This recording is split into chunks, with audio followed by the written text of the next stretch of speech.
ಭಾಗ 1. ಆಗ ಬಹಳ ಹಿಂದಿನ ಕಾಲದಲ್ಲಿ. ಹಲೋ ಮಕ್ಕಳೇ, ಒಂದು ಮಡಕೆಯ ಕಥೆ ನಿಮಗೆ ಗೊತ್ತು.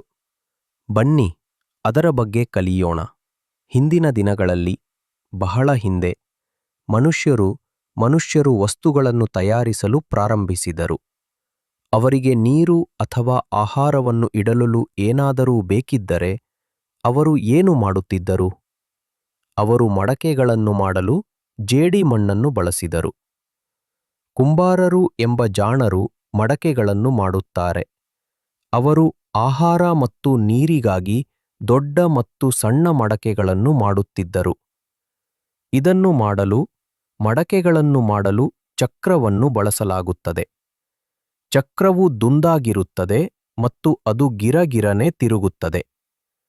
ಕುಂಬಾರರನು ತಿರುಗುವ ಚಕ್ರದ ಮೇಲೆ ಜೇಡಿಮಣ್ಣಿನ ಉಂಡೆಯನ್ನು ಇಟ್ಟು ತನ್ನ ಕೈಗಳಿಯನ್ನು ಇಟ್ಟು ತನ್ನ ಕೈಗಳಿಂದ ಅದಕ್ಕೆ ಸುಂದರವಾದ ಮಡಕೆಯ ಆಕಾರವನ್ನು ಕೊಡುತ್ತಿದ್ದನು. ಭಾಗ 2.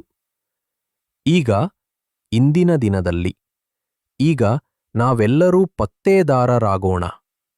ನೀವು ಮನೆಗೆ ಹೋದಾಗ ನಿಮ್ಮ ಮನೆಯಲ್ಲಿರುವ ವಸ್ತುಗಳನ್ನು ಗಮನಿಸಿ, ಮುಖ್ಯವಾಗಿ ಅಡುಗೆ ಮನೆಯಲ್ಲಿ.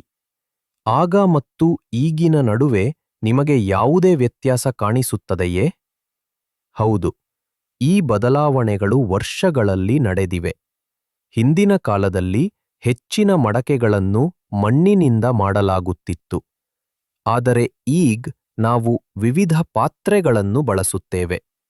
ನಾವು ಹೊಳೆಯುವ ಸ್ಟೀಲ್ ಚಮಚಗಳನ್ನು, ಗಟ್ಟಿಯಾದ ಗಾಜಿನ ಲೋಟಗಳನ್ನು ಮತ್ತು ಬಣ್ಣದ ಪ್ಲಾಸ್ಟಿಕ್ ತಟ್ಟೆಗಳನ್ನು ಬಳಸುತ್ತೇವೆ. ನಮ್ಮಲ್ಲಿ ವಿವಿಧ ಆಕಾರಗಳು, ವಿವಿಧ ಬಣ್ಣಗಳು, ವಿವಿಧ ಗಾತ್ರಗಳೂ ಇವೆ. ಅನ್ನ ಮಾಡಲು ದೊಡ್ಡ ಪಾತ್ರೆ, ಹಾಲು ಕುಡಿಯಲು ಸಣ್ಣ ಕಪ್ ಮತ್ತು ನಮ್ಮ ಚಪಾತಿಗಾಗಿ ತಟ್ಟೆಯಾದ ಪ್ಲೇಟ್. ಈಗ ಎಲ್ಲವೂ ಎಷ್ಟು ವಿಭಿನ್ನವಾಗಿದೆ!